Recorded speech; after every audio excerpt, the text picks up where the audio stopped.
Madam, good morning. What is your name? My name is Ayemache. Okay. What is wrong with you? Mama Asibini. Ihe na-eme enyi. Sikara ịkọwasị. Ihe na-eme enyi. Ọ bụ maka nwa m. Onye ụwa adịghị ma ndị ụlọ ma mụ onye ma eka m dọrọ a. So ihe m karịrị. Nne m nwandere na maka Chineke mere. Okay. Aha ya onye bụ onye bụ ya nwa gị? Ọ bụ Michael. Michael. Ọdụ efu ụka? Ụmụ obodo ya. Okay. Unu bụkwanụ ndị Ziwe? Where the people came from? Evuma.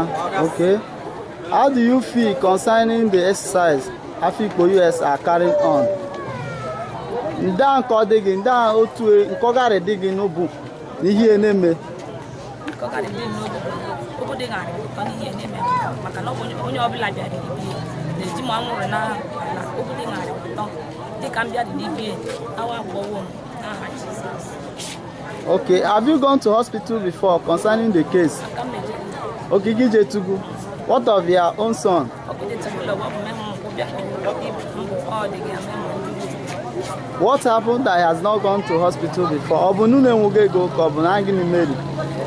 ọkụkọ nọ maka ya okwu mgbe ọ bụ na ya nwere ego ọ bụ na ụdị bịa nọ na-amata ka ụbọchị anyị bete na mbọ dị ihe ọkọ dị gị ka onye arị nke nwaanyị ya na ọ bịarịbanye ya ya ọkọziri mgbe ndị fri wee bịara mere na ịbịa nwaanyị.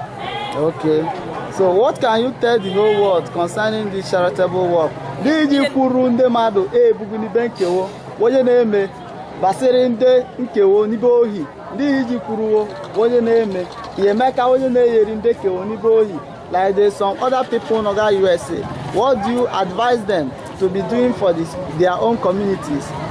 Ana m asị m ya ndị nọga na yi igbo Chineke na na-agwụ mmaji bụrụ na mmaji na ọ na-arịta ndị nkewo nọ na Igbo na Jizọs.